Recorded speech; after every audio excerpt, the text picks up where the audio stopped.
Olá, que a paz esteja com todos. Sejam muito bem-vindos à Palavra de Deus.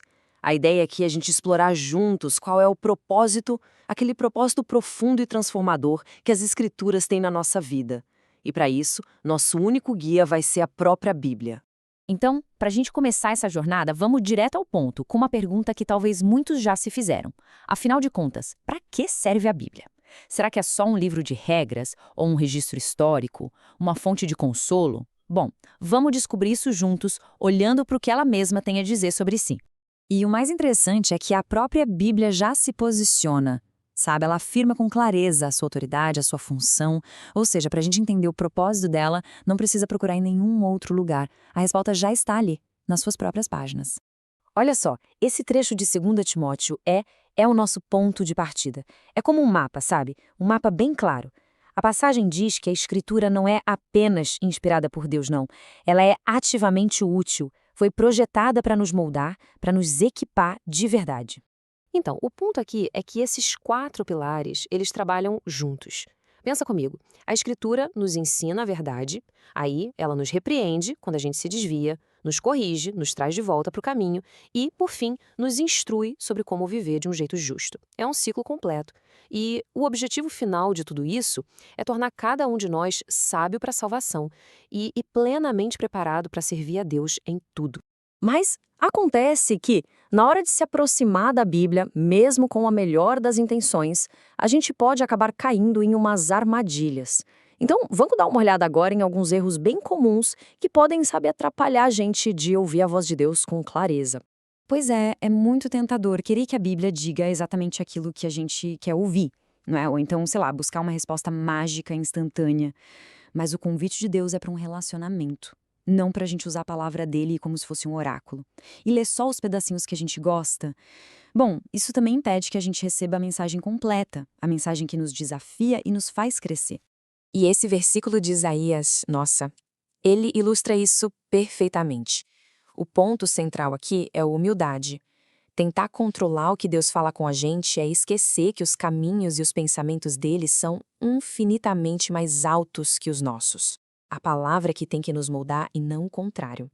Agora, atenção, isso não quer dizer de jeito nenhum que a gente tem que abandonar nossa capacidade de pensar, de raciocinar.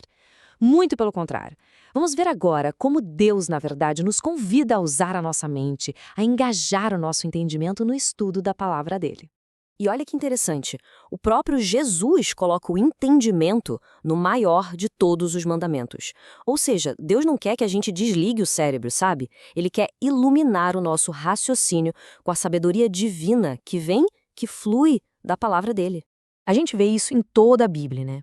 Pensa bem, Deus conversou com Abraão, debateu com Moisés, dialogou com Jó.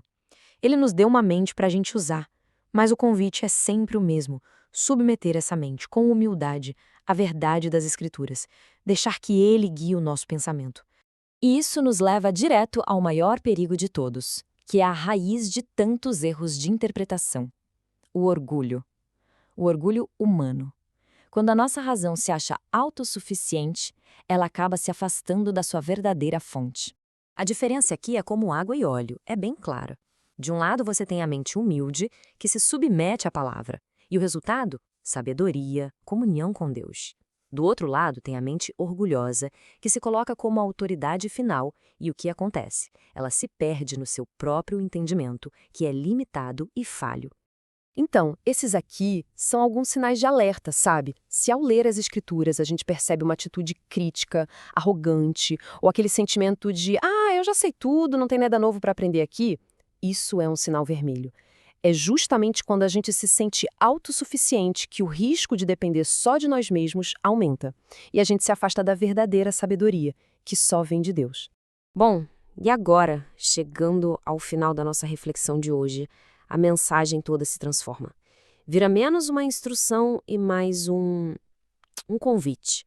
Um convite bem pessoal para cada um de nós.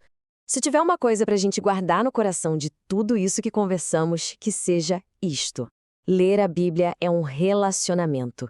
Não é um monólogo, é um diálogo. A gente lê, a gente ouve e Deus fala. É uma conversa que não para. Uma jornada de relacionamento com o nosso Criador através da sua palavra, que é viva. Então fica aqui a pergunta para nossa reflexão. O que é que pode mudar na forma como a gente abre a Bíblia esta semana? Qual passo prático, talvez pequeno, a gente pode dar para ouvir com um coração mais aberto, mais ensinável, com uma mente mais submissa a Deus? Que a palavra de Deus realmente nos equipe, nos corrija e nos guie em toda boa obra. E se essa nossa conversa, esse nosso tempo de reflexão sobre as Escrituras foi uma bênção na sua vida, por favor, compartilhe. Compartilhe para que outras pessoas também sejam inspiradas a buscar essa comunhão tão profunda com Deus através da palavra dele. Muito obrigada e que a paz do Senhor esteja com todos.